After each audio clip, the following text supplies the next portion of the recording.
I bagged my 2022 Ford Mustang.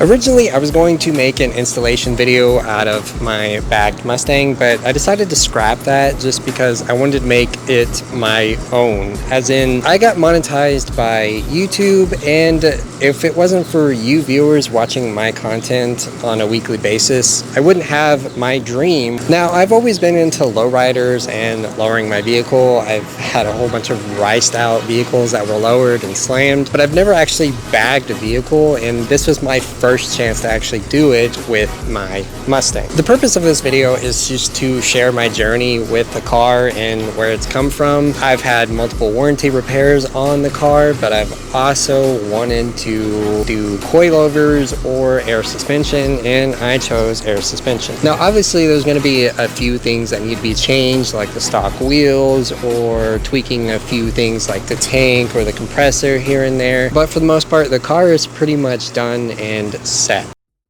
Installing the fronts weren't as bad as the backs. On the back, the spring sits on a perch, but once you take the spring out, the bag actually sits on top of that perch, so it's really hard to mount because the screw is just not long enough. And I mean screw as in bolt. The bolt is just not long enough to mount the bag, so it gets pretty complicated, and it took me about 5 hours just to do one of the bags in the back. All in all, this was a day job. I started at like 10 o'clock on a Friday, and then I was done by at least 11 the next day, and that's with running the lines myself through the interior and just putting on the bags. And like I said, the rear were the hardest parts. Also, in the rear, you had to drop the subframe, which is kind of insane. Instead of dropping both sides at one time, you drop one side at each time so you don't misalign anything. Now, I really like the stock wheels. I kind of like having that sleeper status. With the set of the tire, it is actually rubbing up against the fender whenever I'm aired out. I'm definitely going to either have to decrease the size of the tire or just get a different set, which I'm probably just going to get a different set anyways. For right now, I'm just going to keep these stocks. Whenever I'm driving at a normal height, or sometimes I'll lower it just a little bit. Whenever I'm fully aired out, people are like, damn dude, that thing is clean. Now, I've been testing the waters here and there on social media, and I've seen a few people comment, well, you should have did a 5.0. To me, a 5.0 is built more for speed, and the fact that I did it to an eco and I'm more of like a slow and low type of guy, I really love lowriders, and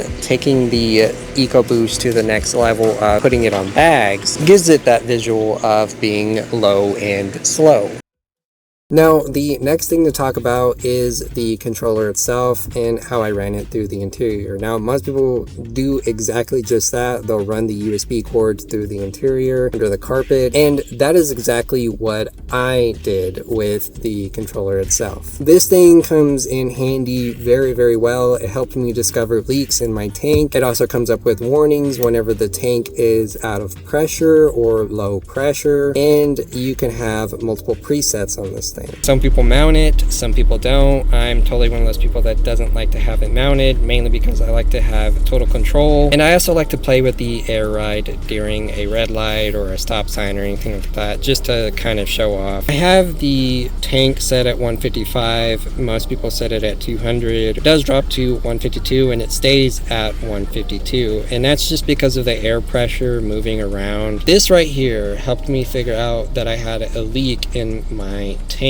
and I've since closed that leak. These are all four corners of, the driver's side, the passenger side in the front, the driver's side in the rear, and the passenger side. These also control all four corners of that as well. Now, the PSI does go back up depending on if you're level or non-level, and right now I'm sitting at a non-level height. Now, there is numerous settings if you press the Airlift performance in the preset up button that you can go through. A lot of this stuff is kind of crucial, just depending on how you want your setup to be. For the most part, it's fairly simple. It's not complicated the way it's all set up.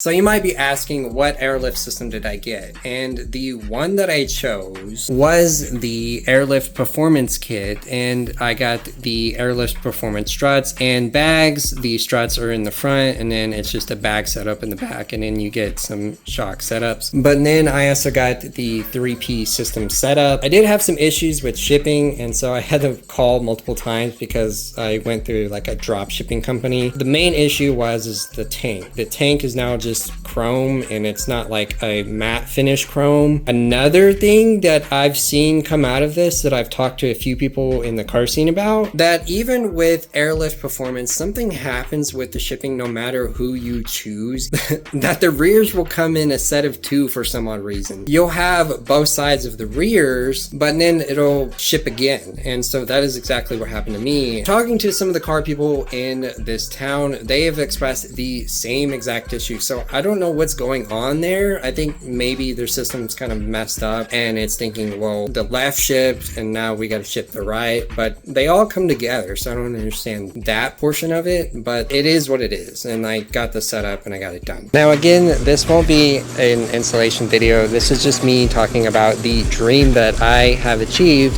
thanks to you people watching my content and helping me fulfill it. The installation, like I said earlier, was about a day long. Running the lines wasn't too hard. If you're, stressed out about running the lines, it wasn't that difficult. It was more or less the installation of the rear bags that were a pain in the rear. I just have to say thank you again for making this dream a reality.